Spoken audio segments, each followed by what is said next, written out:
बागपत नगीना सांसद चंद्रशेखर आजाद का बयान, मेरे पास तबादले की ताकत नहीं।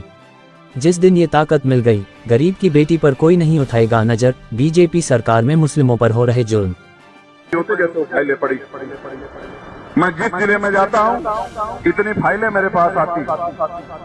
किसी की बच्ची का बलात्कार हो गया है, किसी को मार कर लटका दिया गया है, किसी का गला काट लिया गया है, किसी को जला दिया गया है, किसी की माँ के आंसू नहीं सूख रहे हैं, किसी बहन को अपमानित किया गया है और अपमानित करने वाले एसी में पड़ के सो रहे हैं और जिनके साथ अन्याय हुआ है वो दफ्तरों में धूप में भूखे प्यासे बैठ के इंतजार कर रहे हैं कि उनको न्याय मिलेगा। न्याय मांगने से कहाँ मिलता, जबकि भारतीय सरकार गारंटी देता है कि हर व्यक्ति को न्याय मिलना चाहिए, लेकिन न्याय मिलता कहाँ है?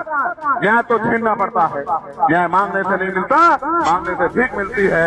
न्याय अधिकार छीनने पड़ते हैं और छीनने के लिए ताकत की जरूरत होती है। मैं आपसे भी सबसे कहना चाहता हूँ, आप बनाते रहो किसी को भी ताकतवर, जब तक चंद्रशेखर आजाद को ताकत नहीं दोगे फिर आप कहते रहो कि ये कर दो वो कर दो। अभी मेरे हाथ में कहाँ ताकत है कि मैं किसी का ट्रांसफर कर सकूं?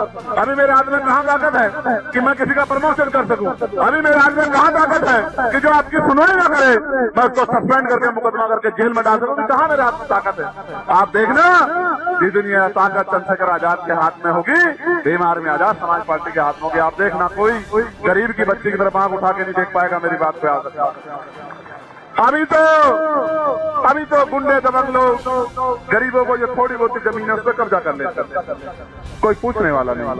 मैं फिर आपसे कह रहा हूँ, बहुत जिम्मेदारी के साथ कह रहा हूँ, यहाँ आने क्यों करने लगे? मैं ये समझने लगा हूँ कि इनके पास इंटेलिजेंस है, इनके पास अलग, इनके पास रिपोर्ट आने लगी है कि अब किसी का भरम नहीं चलने वाला। जो झूठ फरेब पता तमाम तरह की इधर उधर की बातें की जाती थी वो लगभग खत्म हो गई है, वो लगभग खत्म हो गई है। अब समाज जो है ये उम्मीद लगाए बैठा है कि हम और ताकत देके एक बार इसको काम करने का मौका देके भी देखने की ये हमारे लिए क्या करके दिखाता है। ये बात अब जाने लगी, ये बात अब बहुत दूर तक जा रही है। इसलिए कभी कोई किसी को हटाता है, कभी किसी को लगाता है, कभी कुछ करता है, कभी कुछ करता है, क्योंकि अब समाज की समझ में आ गया है और इंटेलिजेंस एलायू के जरिए बात भी चली गई है कि जिस चंद्रशेखर को आप खूब सता रहे हो, जिसकी बात नहीं मान रहे हो, कल ये इतना ताकतवर हो जाएगा कि फिर आपको इसकी बात माननी पड़ेगी। तो अभी से तय कर लो कैसे काम करना। ये बात अब दूर तक जाने लगी। अब हमारे साथ साथी काम कर रहे हैं, हमारी बहनें मेहनत कर रही है। वो गली गली सवेरा आएगा 27 में, वो सवेरा उजाला लेके आएगा। गरीबों के घरों तक भी रोशनी पहुंचेगी, बुनियादी सुविधाएं पहुंचेंगी, रोटी कपड़ा मकान मिलेगा, पीने के लिए साफ पानी मिलेगा और स्वाभिमान सम्मान का जीवन मिलेगा।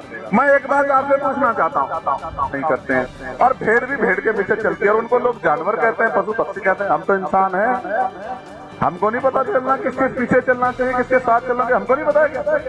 ये मुस्लिम भाई बैठे हैं, किस तरह का जुल्म यहाँ इस सरकार में मुसलमानों के साथ हो रहा है वो किसे छिपा रहा है क्या? किस तरह का जुल्म हो रहा है?